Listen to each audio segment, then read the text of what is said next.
একটি অপতথ্য বা তথ্যের বিকৃতি পুরো দেশকে অস্থির করে ফেলতে পারে, বিভেদ তৈরি করতে পারে মানুষে মানুষে।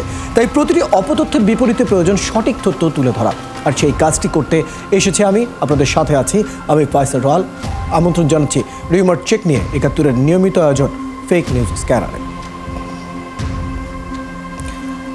দর্শক, আজ আমাদের সাথে আছেন অস্ট্রেলিয়ার নিউক্যাসল ইউনিভার্সিটির business analytics and applied AI এর শিক্ষক এবং প্রফেসর ডক্টর শাহ জেমিয়া এবং ফ্যাক্ট ওয়াচের ফ্যাক্ট চেকার রেদওয়ানুল ইসলাম।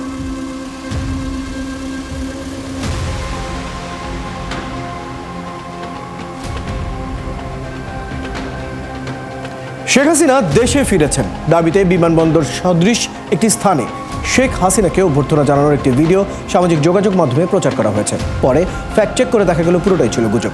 অপরদিকে সমুদ্র পথে গাজায় ত্রাণ নিয়ে ৪৪ দেশের প্রতিনিধিরা পৌঁছেছেন এমন দাবিতে সমুদ্রের নৌবহরের যাত্রার একটি ভিডিও ফুটেজ সামাজিক যোগাযোগ মাধ্যমে ছড়িয়ে দেওয়া হয়েছে। পরে ফ্যাক্ট চেক করে দেখা গেল এটাও ছিল গুজব। দর্শক, চলুন ফ্যাক্ট চেক দেখে নিই। শেখ হাসিনা দেশে ফিরছেন দাবিতে বিমানবন্দর সদৃশ একটি স্থানে শেখ হাসিনাকে অভ্যর্থনা জানানোর একটি ভিডিও সামাজিক যোগাযোগ মাধ্যমে প্রচার করা হয়েছে। পরে রিউমার স্ক্যানার টিমের অনুসন্ধানে জানা যায়, শেখ হাসিনা দেশে ফিরছেন দাবিতে প্রচারিত ভিডিওটি সাম্প্রতিক সময়ের নয়, বরং ২০২৩ সালে ঢাকার হযরত শাহজালাল আন্তর্জাতিক বিমানবন্দরের ৩য় টার্মিনাল উদ্বোধন করেন শেখ হাসিনা। এটি সেই সময়ের ভিডিও। অপরদিকে সমুদ্রপথে গাজায় ত্রাণ নিয়ে ৪৪ দেশের প্রতিনিধিরা পৌঁছেছেন এমন দাবিতে সমুদ্রের নৌবহরের যাত্রার একটি ভিডিও ফুটেজ সামাজিক যোগাযোগ মাধ্যমে ছড়িয়ে দেওয়া হয়েছে। রিউমার স্ক্যানার টিমের অনুসন্ধানে জানা যায়, প্রচারিত নৌবহরের ফুটেজটি সাম্প্রতিক সময় নয়, বরং গত মে মাসে গ্যালাতাসারে সকার ক্লাব টার্কিশ সুপার লিগে চ্যাম্পিয়ন হওয়ার পর সমর্থকদের উদযাপনের দৃশ্যকে উক্ত দাবিতে প্রচার করা হয়েছে। এদিকে এশিয়া কাপে সেমিফাইনালের ম্যাচে পাকিস্তানের কাছে হেরে যাওয়ায় পদত্যাগের ঘোষণা দিলেন কোচ মোহাম্মদ সালাউদ্দিন এমন শীর্ষক একটি তথ্য সামাজিক যোগাযোগ মাধ্যমে ছড়িয়ে পড়েছে। পরে রিউমার স্ক্যানার টিমের অনুসন্ধানে জানা যায়, পাকিস্তানের বিপক্ষে ম্যাচ হারার পর জাতীয় দলের কোচ মোহাম্মদ সালাউদ্দিন পদত্যাগের ঘোষণা দেননি, বরং কোনো তথ্য প্রমাণ ছাড়াই আলোচিত দাবিটি সামাজিক যোগাযোগ মাধ্যমে প্রচার করা হচ্ছে। এখানেই শেষ নয়, এবার নাকি রাজধানীর বিমানবন্দর এলাকায় আওয়ামী লীগ বিক্ষোভ মিছিল করেছে এমন দাবিতে সামাজিক যোগাযোগ মাধ্যমে একটি পোস্ট ঘুরপাক খাচ্ছে। পরে রিউমার স্ক্যানার টিমের অনুসন্ধানে জানা যায়, এটি ছিল অপতথ্য। প্রকৃতপক্ষে গত বছর ১৮ই এপ্রিলে আওয়ামী লীগ ও এর অঙ্গ সংগঠনের নেতাকর্মীদের মিছিলের দৃশ্য আলোচিত দাবিতে প্রচার করা হয়েছে। দর্শক, আজকের অপতথ্যগুলোর ধরন বিশ্লেষণ করে দেখা গেল সর্বোচ্চ নিখুঁতভাবে ব্যবহার হচ্ছে কৃত্রিম বুদ্ধিমত্তা বা এআই প্রযুক্তি। ফেসবুকের পাশাপাশি একাধিক যোগাযোগ মাধ্যমে ছড়িয়ে দেওয়া হচ্ছে মিথ্যা তথ্যগুলো, আবার বুস্ট করা হচ্ছে রিপোস্টও। ফয়সাল রয়াল, ৭১, ঢাকা। দর্শক, আগেই জানিয়েছি অতিথি হিসেবে আমাদের সাথে আছেন অস্ট্রেলিয়ার নিউক্যাসল ইউনিভার্সিটির business analytic and applied AI এর শিক্ষক প্রফেসর ডক্টর শাহ জেমিয়া এবং ফ্যাক্ট ওয়াচের ফ্যাক্ট চেকার রেদওয়ানুল ইসলাম। আপনাদের দুজনকেই স্বাগত জানাচ্ছি রিউমার স্ক্যান নিয়ে ৭১-এর নিয়মিত আয়োজনে। প্রথমেই প্রশ্নটি রাখতে চাচ্ছি রেদওয়ানুল ইসলামের কাছে। রেদওয়ান, নির্বাচন যতই এগিয়ে আসতে দেখছি আমরা, নির্বাচন সম্পৃক্ত সেই দল বা ব্যক্তিদের নিয়ে গুজব সময়ের সাথে সাথে বেড়েই যাচ্ছে। একই সাথে সম্প্রতি সময়ে আমরা খেলাধুলা অর্থাৎ ফুটবল বা ক্রিকেট সম্পৃক্ত গুজবেরও নানা ধরনের সংবাদ কিন্তু আমরা দেখতে পাচ্ছি। আপনার কাছে জানতে চাই, নির্বাচন সম্পৃক্ত এখনকার সময় কোন ধরনের গুজবগুলো আপনি দেখেন, এবং একই সাথে এই সম্পৃক্ত আরও বিষয়গুলো অর্থাৎ এই খেলাধুলার যে সম্পৃক্ত যে গুজবগুলো আমরা এখনো দেখছি, সেটি নিয়ে আসলে কোন পরিস্থিতি দেখতে পাচ্ছেন আপনি? ধন্যবাদ। এখানে যে বিষয়টা হচ্ছে, মানে খেলাধুলা বা ফুটবল ক্রিকেটের যে বিষয়গুলো হচ্ছে ইস্যু ভিত্তিক বা আপনার সিজনাল গুজব আর কি। যেমন ধরেন এশিয়া কাপ একটা সময় তো শেষ হয়ে গেছে, এশিয়া কাপের সময় এশিয়া কাপের এই গুজবগুলো আমরা দেখছি। এশিয়া কাপ শেষ, খেলাধুলা শেষ। আবার ধরেন এই যে ফুটবলে একটু যেসব গুজব দেখা যায়, মানে এগুলো হচ্ছে সিজনাল গুজব। কিন্তু এখন আমাদের জন্য যে বিষয়টা হচ্ছে আশঙ্কাজনক বা যে বিষয়টা নিয়ে হচ্ছে আমরা ফ্যাক্ট চেকিং কমিউনিটিতে যে বিষয়টা হচ্ছে আমরা আলাপ করতেছি সেটা হচ্ছে নির্বাচন কেন্দ্রিক যে গুজবগুলো আসছে বা সামনে আসবে, এবং এক্ষেত্রে সবচেয়ে আশঙ্কাজনক ব্যাপার হচ্ছে এআই বা এআই কেন্দ্রিক প্রচারণা, যেটা হচ্ছে গত বছর যে 24শে জানুয়ারিতে যে ইলেকশনটা হলো সেখানেও আমরা দেখেছি কিন্তু এর ব্যবহার বা গুজবের যে নির্বাচন কেন্দ্রিক যে ধরনের গুজবের আমরা আশঙ্কা করছিলাম তখন যেহেতু নির্বাচনটা এককেন্দ্রিক ছিল বা নির্বাচনের অন্যান্য পার্টিগুলোর অংশগ্রহণ ছিল না, সে কারণে গুজবের যে একটা আমরা ট্রেন্ড আশঙ্কা করছিলাম সেটা আমরা দেখিনি। কিন্তু এবারে যে নির্বাচনটা হতে যাচ্ছে আগামী বছরের ফেব্রুয়ারিতে, ওটা কিন্তু হচ্ছে অনেক বেশি বাংলাদেশের রাজনৈতিক ইতিহাসে বা নির্বাচনের ইতিহাসে অনেক গুরুত্বপূর্ণ একটা নির্বাচন হতে যাচ্ছে। তো এবং এখানে বাংলাদেশের নির্বাচনের একটা একটা শক্তিশালী দল আমরা বলবো হচ্ছে এখন রাজনৈতিকভাবে তারা কার্যক্রম নিষিদ্ধ। তো এই কারণে হচ্ছে আগামী নির্বাচনটা আসলে গুজবের জন্য একটা গুরুত্বপূর্ণ ক্ষেত্র হয়ে উঠবে। যারা নির্বাচনে অংশগ্রহণ করতেছে না তারা হচ্ছে নির্বাচনের পরিবেশকে আরো অস্থিতিশীল করার জন্য বা এই সোশ্যাল মিডিয়াগুলো ব্যবহার করবে। আবার যারা নির্বাচনে অংশগ্রহণ করতেছে তারাও হচ্ছে ভিন্নভাবে তার অপোজিশনকে ম্যানিপুলেট করার জন্য বা ভোটারদের ভোটিং বিহেভিয়ারকে ম্যানিপুলেট করার জন্য বিভিন্নভাবে এআই এর ব্যবহার করবে বা করতেছে অলরেডি, যেটা হচ্ছে আমাদের রেগুলার মনিটরিং আমরা দেখতেছি। রেদরুল ইসলাম, আমরা এই বিষয়টি নিয়ে আরও একটু আপনার সাথে বিস্তারিত আলাপ করবো, তবে তার আগে আমরা আমাদের আরেকজন অতিথি তার সাথে একটু আলাপ করে ফিরতে চাই আপনার কাছে। চলে যেতে চাই ডক্টর শাহজাহান মিয়ার কাছে। ডক্টর শাহজাহান মিয়া, আপনার কাছে শুনছিলাম রিদওয়ানুল ইসলাম বেশ কিছু দিক আসলে তুলে ধরেছেন। আমরা নির্বাচন যত এগিয়ে যেতে দেখছি, নির্বাচন সম্পৃক্ত দল, ব্যক্তি এবং আরও অনেক বিষয়গুলো নিয়ে আমরা কিন্তু বেশ কিছু অপতথ্যের প্রচার সাম্প্রতিক সময়ে বেশ বাড়তে আমরা দেখছি। এবং আরেকটি বিষয় আমি এর সাথে যুক্ত করতে চাই, এই যে বিভিন্ন রিপোস্ট এবং বুস্টের যে এখন একটি রীতি শুরু হয়েছে। আগে একটা সময় ছিল যখন আমরা দেখেছি যে কোনো পোস্টকে গুজবকে আসলে ইন্টারেস্টিং বানিয়েই আসলে ছড়িয়ে দেওয়ার একটা প্রবণতা ছিল, এখন কিন্তু সেখানে অর্থ ব্যবহার হচ্ছে। বিষয়টি আসলে কীভাবে দেখেন? এবং এই যে গুজবগুলো তো অনেক দেশের জন্যই তো চ্যালেঞ্জ, সেই ক্ষেত্রে আমরা কোনো দেশের কোনো মডেলের উদাহরণ আমরা বাংলাদেশে ব্যবহার করতে পারি না, সেক্ষেত্রে জানাবেন। ধন্যবাদ। আসলে ব্যাপারটা খুব ইন্টারেস্টিং, ঠিকই বলেছেন আপনি যে এগুলো গুজবগুলো যে এগুলোর ইম্প্যাক্ট কীরকম হতে পারে। আমরা শুধু পলিটিক্যাল যে ডোমেইন, যে পলিটিক্সের যে ঘটনাগুলো, এগুলো দেখলেই আমরা অনেক কিছু বুঝতে পারি। আমি এর আগের কোন একটা শোতে আমি বলেছিলাম যে একটা অনলাইন রিপোজিটরি আছে, নাম হচ্ছে পলিটিফ্যাক্ট। এইখানে সাধারণত যেসব গুজব অনলাইনে থাকে, এই গুজবগুলো কোন কোন ধরনের এবং কোন কোন সোর্স থেকে এগুলোকে আইডেন্টিফাই করা হয়েছে এবং কি ধরনের এআই ইউজ করা হয়েছে, এই পলিটিফ্যাক্ট এখানে আপনি সমস্ত গুজবের লিস্টগুলো পেয়ে যাবেন আপনি যদি কিওয়ার্ড দিয়ে সার্চ দেন। তো এগুলো এই ধরনের কার্যকলাপ, এই ধরনের অ্যাক্টিভিটিসগুলো অনলাইনে অনেক আছে। এগুলো সবগুলোই আমাদের বা মানুষের জন্য সচেতনতা, যেগুলো আমরা বলি জনসচেতনতা তৈরি করবে। এই যে দেখেন, আমরা আজকে আলোচনা করতেছি, রেদওয়ান, আমি আপনাদের সাথে আলোচনা করতেছি, এগুলো মানুষের একটা জনসচেতনতার জায়গাটায় আরো স্ট্রেংথেন করবে আমি মনে করি।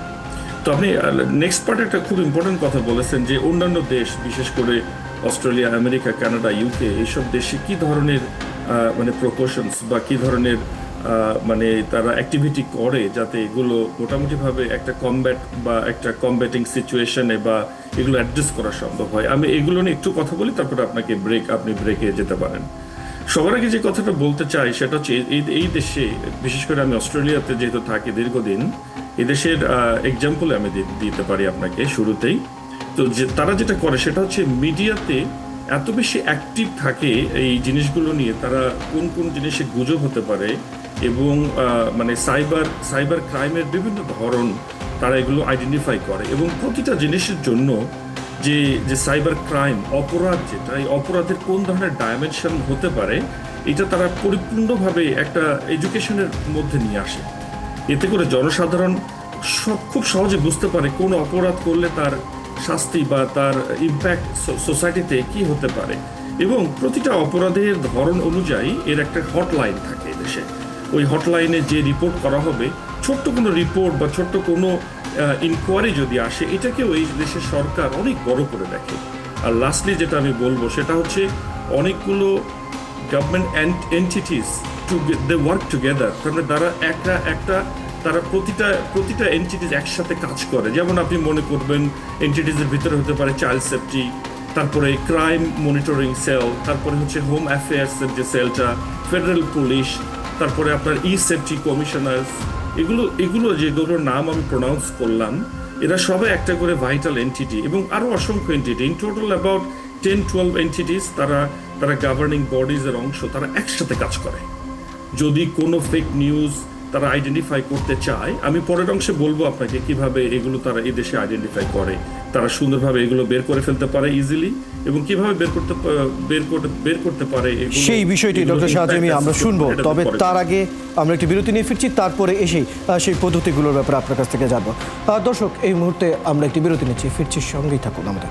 দর্শক, বিরতি পর স্বাগত জানাচ্ছি ফ্যাক্ট চেক নিয়ে একাত্তরের নিয়মিত আয়োজন ফেক নিউজ স্ক্যানারে। আমাদের সাথে আমাদের দুজন অতিথি, অস্ট্রেলিয়ার নিউক্যাসল ইউনিভার্সিটির business analytics and applied AI এর শিক্ষক প্রফেসর ডক্টর শাহজাহান মিয়া এবং ফ্যাক্ট ওয়াচের ফ্যাক্ট চেকার রেদওয়ানুল ইসলাম আমাদের সাথে যুক্ত আছেন। ফিরে যাচ্ছি তাদের কাছে। এই পর্যায়ে প্রশ্নটি রাখতে চাই আবারও ডক্টর শাহজাহান মিয়ার কাছে। ডক্টর শাহজাহান মিয়া, আপনি বলছিলেন অস্ট্রেলিয়ায় কোন ধরনের পদ্ধতি তারা ব্যবহার করে এবং কতগুলো এন্টিটি একসাথে হয়ে একটা সামান্য তথ্য নিয়েও আসলে যাচাই বাছাইয়ের ক্ষেত্রে কতটা সিরিয়াসলি তারা কাজ করে। আমি জানতে চাই এই ধরনের পদ্ধতি বা এই ধরনের পন্থা আমাদের এই দেশে বাস্তবায়ন করা কতটুকু সহজ বা কতটুকু চ্যালেঞ্জিং? ধন্যবাদ। আসলে এই সমন্বয়ের যে ব্যাপারটা, যে কোঅর্ডিনেশন আমরা যেভাবে করব, এই coordination, we don't have a choice, we don't have an option other than an effective coordination. এখানে এই ধরনের মানে ফেক নিউজ বা এই জাতীয় কাজ, এগুলো ভেরি কমপ্লেক্স ম্যাটার। এখানে আপনার লিগ্যাল অ্যাসপেক্টস আছে, এখানে সোশ্যাল আপনার ইম্প্যাক্ট ওরিয়েন্টেড অ্যাসপেক্টস আছে, এখানে পলিটিক্যাল ম্যাটার আছে, এখানে এজ সেন্সিটিভিটি আছে, এখানে চাইল্ড, এখানে অ্যাডাল্টারি, সো মেনি ম্যাটার্স।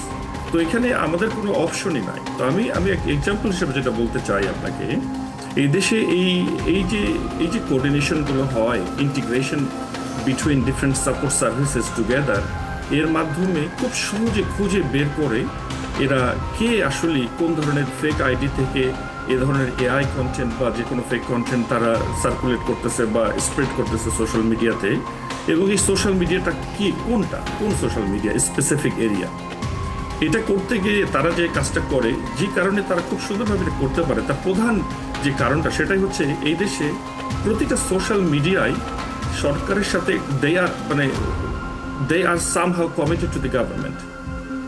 এই দেশে তারা একটা লিগ্যাল সেটিংসের মধ্যে দিয়ে তারা এখানে তাদের যে ব্যবসা, এই ব্যবসাটা ওপেন করে, not only for the social media platforms but also the search engines. যে কোনো সার্চ ইঞ্জিন এদেশে যতগুলো সার্ভিস আছে, যত প্রকার সার্ভিস আছে, এগুলোর সাথে তাদের একটা কন্ট্রাক্ট হয়, এবং এখানে মূল জিনিসটা আমাদেরকে একটু ভেবে দেখা উচিত, সেটা হচ্ছে পলিসি ম্যাটার্স। এখানে প্রতিটা অপশনের পলিসি দেওয়া আছে। এটা ইন্টারনেট সার্ভিস প্রোভাইডার্স হতে পারে, অ্যাপ্লিকেশন সার্ভিস প্রোভাইডার্স হতে পারে, এবং আমাদের ফিউচার বাংলাদেশ লিডারশিপ যাদের হাতে থাকবে তাদের এখনই এগুলো নিয়ে চিন্তা করা উচিত বলে আমি মনে করি। এবং এখানে আমি আপনার ওই লাস্ট কথাটা দিয়ে শেষ করছি, কিভাবে আইডেন্টিফাই করা যেতে পারে কারা এই ধরনের ফেক কন্টেন্ট স্প্রেড করতেছে, এই জায়গাটা এই দেশে কিভাবে করে, এই প্র্যাকটিসটা আপনাকে বলে আমি শেষ করি। এখানে সাধারণত যে কম্বাইন্ড ফোর্স আছে, এরা সুন্দর করে যে জিনিসটা প্রথমে আবিষ্কার করে ফেলে সেটা হচ্ছে আইপি অ্যাড্রেস। আইপি অ্যাড্রেস আপনি জানেন যে এটা হচ্ছে ইন্টারনেট প্রোটোকল অ্যাড্রেসের। আগে যখন একটা ভার্সন 4 ছিল তখন 32 বিট হয়েছে, তারপরে 6 যখন আসছে তখন এটা 128 বিটের একটা কোড, একটা নাম্বার, একটা অ্যাড্রেস ইউজ করে। তাহলে মোটা দাগে ডক্টর শাহজাহান মিয়া, আমরা বলতে পারি পদ্ধতিগত এবং প্রযুক্তিগত দিক থেকেও আরো অনেক কিছু কাজ আসলে করার সুযোগ আছে। ঠিক একই জায়গা থেকে একদম ছোট করে রেদওয়ানুল ইসলামের কাছে জানতে চাই, আসন্ন যে সময়টা আসছে, নির্বাচন যত এগিয়ে আসবে, গুজব এবং অপতথ্য ছড়ানোর যে প্রবণতা সেটা ধীরে ধীরে বাড়ার কিন্তু ইঙ্গিত আমরা ইতিমধ্যেই পাচ্ছি। কি মনে করেন এখনো ফ্যাক্ট চেকের ক্ষেত্রে কোন সীমাবদ্ধতা আপনারা আছেন, এবং কি মনে হয় কোন জায়গাটাতে এই সীমাবদ্ধতা ভেঙে বের হওয়ার আসলে সুযোগ থাকছে? ফ্যাক্ট চেকের ক্ষেত্রে কি করা দরকার নতুন করে? দেখেন, বাংলাদেশে তো মানে আপনার এই ফ্যাক্ট চেকিং যে বিষয়টা, এটা পুরোটাই হচ্ছে আসলে খুবই মানে বাংলাদেশের মিডিয়ার যে ইতিহাস, মানে যেই লম্বা ইতিহাস আছে, কিন্তু হচ্ছে ফ্যাক্ট চেকিং জিনিসটাই বাংলাদেশে একদমই নতুন। বাংলাদেশে হাতে গোনা অল্প কয়েকটা প্রতিষ্ঠান হচ্ছে ফ্যাক্ট চেকিং নিয়ে কাজ করতেছে। তো এখন এই ক্ষেত্রে আমাদের সংবাদ মাধ্যমগুলোতেও ওইভাবে আসলে কোনো ফ্যাক্ট চেক মানে আপনারা ৭১ টিভিতে এই ধরনের একটা প্রোগ্রাম আপনারা করছেন রেগুলার, কিন্তু হচ্ছে খুব কম সংবাদ মাধ্যমে এই ধরনের উইং আছে। আবার ধরেন ওই আমাদের আমার সম্মানিত সভাপতি বলতেছিলেন যে এখানে অনেক বিষয় এগুলোর সাথে ইনভলভ, যেমন পলিসির একটা ব্যাপার আছে, আবার এখানে পলিটিক্সেরও ব্যাপার আছে। এখন ধরেন এই বিষয়টা যদি সরকারের হাতে চলে যায়, সরকার বা সংস্থাগুলো এটা কতটুকু আপনার স্বাধীনভাবে কাজ করার সুযোগ রাখবে এখানে, এই বিষয়গুলো আসলে এখানে মানে কাজ করে মানে চিন্তা ভাবনার সুযোগ থাকে আর কি। কিন্তু যেহেতু ফ্যাক্ট চেকিং বিষয়টা হচ্ছে স্বাধীনভাবে কাজ করার বিষয় সংবাদ মাধ্যমের মতোই, তো এই ক্ষেত্রে আসলে মিডিয়া হাউসগুলোর এগিয়ে আসার একটা আপনার সুযোগ আছে। এবং হচ্ছে অন্যান্য যেসব প্রতিষ্ঠান আছে, যেমন আমরা যারা কাজ করতেছি এরকম আরো অনেক প্রতিষ্ঠানের এখানে যারা মিডিয়া লিটারেসি নিয়ে কাজ করতেছে তাদেরও এগিয়ে আসার সুযোগ আছে। রেদওয়ানুল ইসলাম, বেশ কিছু তথ্য আপনার কাছে জেনে নিলাম। আশা করব সময়ের সাথে সাথে আপনাদের এই যে কাজগুলো আরও এগিয়ে যাবে, এবং আরও দুজনকে ধন্যবাদ জানাচ্ছি আজকে আপনাদের মূল্যবান সময় আমাদেরকে দেওয়ার জন্য। দর্শক, আমাদের সাথে আমাদের দুজন অতিথি যুক্ত ছিলেন। আমাদের সাথে যুক্ত ছিলেন ডক্টর শাহজে মিয়া এবং ফ্যাক্ট চেকার রেদওয়ানুল ইসলাম আমাদের সাথে যুক্ত ছিলেন। শুনছিলাম সাম্প্রতিক সময়কার ফ্যাক্ট চেক নিয়ে নানা তথ্যগুলো। দর্শক, আপনারা আছেন ফ্যাক্ট চেক নিয়ে ৭১-এর নিয়মিত আয়োজন ফেক নিউজ স্ক্যানারে। প্রতিদিন আমরা রিউমার দূর করতে হাজির হব ঠিক একই সময় একইভাবে। আপনারাও যুক্ত হতে পারেন আমাদের সাথে। যে কোনো খবর যদি আপনাকে সংশয়ে ফেলে সেটির একটি স্ক্রিনশট আমাদেরকে মেইল করতে পারেন fns.71tv@gmail.com অথবা ফেসবুকে যোগাযোগ করুন www.facebook.com/fakenewsscanner। আমরা সেই তথ্যের ফ্যাক্ট চেক করে আপনাদের জানাবো।